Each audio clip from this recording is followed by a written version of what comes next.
Salut tout le monde. Bienvenue pour cette nouvelle vidéo en compagnie du frère Johan pour vous présenter 5 pépites cachées de la PS4. Alors on avait déjà fait une vidéo des 5 jeux à posséder sur PS4, mais cette fois-ci on va vous présenter 5 pépites cachées. Donc 5 jeux qu'on a découverts ensemble, plus ou moins, parce qu'il y a certains jeux que tu as plus découvert que moi, que tu as plus joué que moi, et des jeux que tu m'as fait découvrir aussi. Mais bien entendu, dans ces 5 jeux, on va vous proposer des jeux qui sont encore disponibles à la vente. Donc c'est-à-dire, on va pas vous présenter des jeux de limited run game. Voilà, ils sont quasiment introuvables. Et au vu du succès de la vidéo, les 5 jeux à posséder sur la PS4, il était tout à fait logique de vous proposer cette vidéo. Et bien entendu, il y aura certainement un deuxième épisode. Ça, ce sera à vous de nous le dire dans l'espace. Exactement. Et comme il y a beaucoup de jeux sur PS4 qui sortent en ce moment, il y a tellement de jeux à découvrir, qu'il y aura forcément de nouvelles pépites à découvrir, voilà, je me répète. Et bien entendu, dans cette vidéo, on va vous donner des conseils pour savoir où trouver ces jeux le moins cher possible. Voilà. Et on va commencer tout de suite avec le premier jeu. Alors, c'est un jeu en apport. C'est le dernier Shantae, donc Shantae Alpha Genie Hero. Alors, tout d'abord, qu'est-ce que c'est que ce jeu? C'est un jeu qui se joue en scrolling 2D. Donc, dans un décor 3D. Voilà, ça fait penser à un 2D et demi. Voilà, on appelle ça du 2D et demi. Pour ceux qui ont vu la vidéo de mon frère sur le game, t'avais fait un gameplay. Oui, c'était sur Advent Pirate Curse. Donc ça reprend exactement le même principe de la plateforme 2D avec un univers 3D, donc du 2D et demi. Pourquoi on vous le conseille? Parce que forcément l'esprit du jeu est toujours là. C'est franchement excellent. Bon après bien entendu les goûts et les couleurs, voilà, bien entendu, ça ne se discute pas. Mais surtout, contrairement au Shantae sorti en matériel via le site Limited Run, Pirate Curse et le Risky Revenge, et bien celui-ci peut se trouver facilement et pour pas cher. Alors, ce qu'on vous conseille, c'est de passer directement par le site internet PlayAsia. C'est là où ils proposent les jeux en import principalement, pour pas trop cher, parce qu'il y a certains sites d'import comme eBay, ils les proposent 2 fois plus cher. On a regardé, on a fait oh non, donc PlayAsia directement. Et il faut savoir que ce jeu est disponible aussi sur PS Vita. Voilà, et même si vous achetez une version américaine, comme vous pouvez le voir avec leur sigle, leur PEGI, indiqué par des lettres et non par des chiffres, contrairement à nos jeux européens, voilà. Ça, je me répète une nouvelle fois. Et bien, ce jeu passe en français. Voilà. Par contre, la traduction française est pourrie. Alors, pour ceux qui l'ont fait, ils comprendront. Ils sont passés par Google Trad ou une connerie comme ça. Tu verras, toi, quand tu vas avancer dans le jeu, il y a des erreurs, mais c'est. T'as envie de te tirer une balle. Ouais, mais après. Mais bon. C'est un détail. C'est pas un jeu AAA, donc faut pas trop lui en demander. C'est un jeu Kickstarter, donc c'est pour ça. On a quand même de la chance d'avoir une traduction, donc on va pas trop cracher là-dessus. Et vous pouvez le trouver sur PlayAsia pour moins de 30 €. C'est ça. Et pour un super jeu, donc c'est pour cela il faut en profiter de suite avant qu'il ne soit trop tard. Exactement. Comme ce qui se passe actuellement avec le Pirate Curse qui part à 80. Mais bon, c'était un jeu limited run, donc c'était différent. Alors que celui-ci est moins limité. Passons maintenant au deuxième jeu, ou plutôt deuxième pépite cachée de la PS4, avec le jeu Aragami. C'est un jeu en cel shading en ce qui concerne les graphismes et en termes de système de gameplay. Donc on va dire c'est un peu même style que TPS, mais ce n'est pas un shoot. C'est en fait plus infiltration pour les fans de Splinter Cell, de Hitman, pour ceux qui ont connu même les Tenchu. Voilà, il fait plus penser à Tenchu. Même si le gameplay est complètement différent d'un Tenchu, on va retrouver un peu le thème japonais et tout. Donc, il n'y a pas vraiment de barre de vie, donc c'est du one shot. Vous tuez d'un coup vos ennemis, mais eux ils peuvent vous tuer d'un coup. Exactement. Donc c'est vraiment, il faut vraiment la jouer infiltration. Voilà, et attention, il faut vraiment rester tout le temps dans l'ombre pour pouvoir récupérer vos pouvoirs. Et dès que vous êtes dans la lumière, et bien c'est mortel.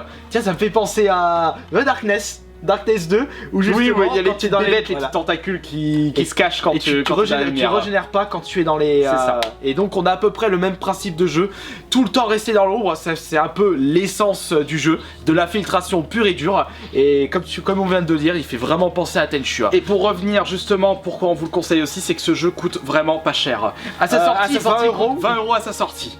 Donc d'occasion, vous pouvez le trouver entre 10-15 € forcément, mais franchement foncez avant qu'il n'y en ait plus. Voilà, encore une fois, une belle pépite cachée et pour pas cher. Et ça, c'est très important parce que, comme on sait qu'à l'heure actuelle, dès qu'un jeu sort, 50, 60, voire 70 €, ça fait mal. Si c'est pas plus pour les versions, comment ils appellent, version prestige, ça fait mal quand même. Alors que des bons jeux PS4 qui ne sont pas si vieux que ça et pour moins de 20 €, là, il faut vraiment en profiter. Exactement. Maintenant, on va passer au troisième jeu. Bon, alors ça, c'est une compilation de 2 jeux qui sont sortis sur PS3, Xbox 360 et PC. On le présente vraiment en pépite cachée parce que quand je discute avec des abonnés qui me demandent des conseils par rapport à des FPS, quand je leur demande est-ce que vous connaissez Metro, ils sont super, il y en a beaucoup qui me disent bah non je connais pas. Oui, alors c'est pour cela qu'on vous le présente dans cette vidéo. Voilà, donc pour expliquer un peu le principe, vous prenez un peu l'univers d'un Fallout, donc post-apocalyptique. Encore pire parce que là ils peuvent même pas aller à la surface à cause de la pollution. Enfin pollution, radiation. Par contre il n'y a pas d'élément de jeu de rôle comparé à un Fallout, mais il n'y a pas de multi également. Voilà, donc c'est vraiment une histoire qui est tirée d'un best-seller. Voilà, et tirée d'un best-seller. Donc, enfin, je pense à lire le bouquin parce que franchement, il peut être intéressant à lire. Et il va avoir une suite très prochainement. Enfin, ça a été annoncé. D'après les rumeurs, il devrait avoir une suite de Metro pour la PS4 à surveiller. Ah, mais franchement, en attendant, pour ceux qui ne l'ont toujours pas fait sur PS3 ou même sur PS4, foncez aussi pour celui-là. Vous avez 2 jeux en un. Et franchement, ils sont excellents. Même s'ils sont sortis lors de la génération précédente. Pour le Metro 2033, sorti sur 3.6 et il était pas sorti sur PS3 celui-là déjà. Et le Last Light PS3 et 3.6 pour les consoles bien entendu. Et bien vous pouvez vraiment vous retrouver avec 2 excellentes pépites en ce qui concerne le mode solo FPS. Voilà. Et ça franchement je me suis rééclaté une nouvelle fois via la PS4. Je me les refasse. Je l'ai pas encore refait sur PS4. Ah oui c'est vrai que tu le possèdes pas dans ta collection. Non pas encore mais j'attends de le choper pas cher justement. Voilà. En cherchant bien, vous pouvez le trouver pour 20-25 € d'occasion. Voilà. Alors pour ce 4ème jeu qu'on a choisi ensemble, bah de toute façon les 5 jeux on les a choisis ensemble. On les a tous choisis ensemble. Alors c'est Wolf Among Us sur la PS4 du développeur Telltale Game. Alors pour ceux qui connaissent Telltale Game, ils sont spécialisés en point and click, en histoire interactif. On va dire ouais film interactif, enfin le genre de jeu où vous utilisez très peu votre manette. Mais par contre il y a beaucoup de choix de dialogue. Exactement, beaucoup de choix de dialogue et en fonction de ce qu'on va dire, l'histoire va changer justement. Et il est vrai qu'on n'est pas trop fan de ce genre de jeu parce que nous, lorsqu'on joue à des jeux d'action, il nous faut pas forcément des jeux d'action mais des jeux challenge, des challenges, des jeux musicaux. Mais il est vrai que lorsqu'on a testé, c'était toi qui l'avais testé. Ouais, j'avais testé en premier. T'as adoré, tu me l'as conseillé et j'ai adoré. Ouais, t'as adoré si. Alors c'est surtout l'univers. Ouais. Alors c'est tiré du comics Fable, pas le jeu vidéo. Hein. Le comics, faut pas confondre. Ouais, pas confondre. Hein. Et franchement, je ne connaissais pas. Et c'est peut-être pour ça aussi qu'on a adoré parce que moi j'ai adoré, c'est parce que j'adore le principe de que les héros et les méchants de Fable qui se retrouvent à vivre dans le monde réel, style Brooklyn, New York, enfin je sais plus exactement où, mais franchement moi j'ai adoré l'histoire et puis même s'il y a très peu d'action à faire, il est pas trop long ce jeu, mais il est pas trop cher. Voilà. Par contre, tu me disais que 20 €. Alors entre 10 et 20 €. Encore tu me disais que le comics Fab était pas très connu. Alors ça, j'en appelle aux spécialistes comics de nous le dire dans les commentaires si c'est vraiment connu ou pas. Bon, on est vraiment pas spécialiste comics. Ouais, c'est vraiment un DC Marvel. Alors, je sais même pas si c'est tiré DC Marvel ou un autre. Ouais, voilà. Alors, donc, comme je disais, pour les spécialistes, est-ce que déjà c'est pas connu. C'est pas DC Marvel, ça serait indiqué au dos. Ouais, exact. Et c'est ni voilà. Warner. Bon, vous nous direz en commentaire, on n'est vraiment pas des spécialistes. Et enfin, pour ce dernier jeu, le 5ème, bon, forcément, on a un peu triché, hein, on le représente une nouvelle fois, mais c'est tellement une excellente pépite que je m'en lasse pas de t'en passer. C'est difficile de s'en passer, c'est Shovel Knight.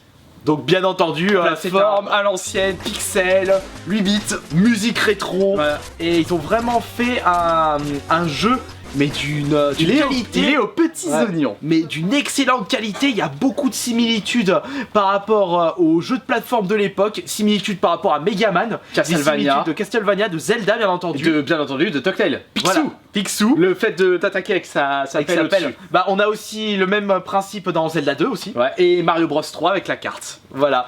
Et donc franchement, ça c'est vraiment pour ceux qui sont fans des jeux rétro mais qui sont pas trop attirés par les jeux PS4 ou plutôt les jeux de maintenant. Jouer à Shovel Knight, c'est vraiment un jeu à l'ancienne et vous allez vous éclater, mais rien qu'au niveau des OST, mais l'OST est excellente. Foncez avant qu'il n'y en ait plus.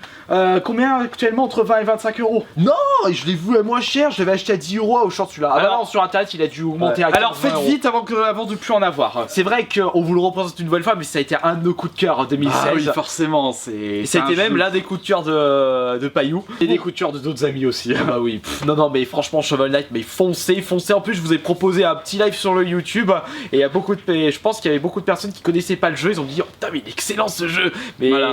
Franchement, vous pouvez vraiment vous rendre compte à travers cette vidéo qu'il existe tellement de pépites cachées sur la PS4. Bon, il y a aussi des bouses, hein. Oui, il y a des bouses aussi. Je sais pas. Je prends par exemple Evolve. Celui-là, on va dire, oh, c'est une pépite cachée Alekin Gun. Je l'ai testé, c'est une bouse. C'est une bouse cachée. Voilà. Oui, il y a des bouses et des bouses cachées, voilà.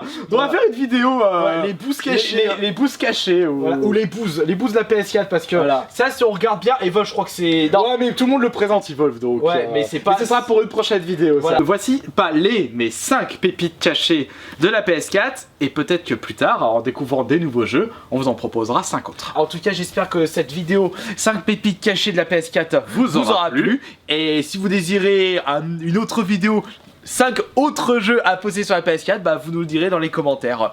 Et voilà. Sur ce, on se retrouve la prochaine fois. Allez, ciao.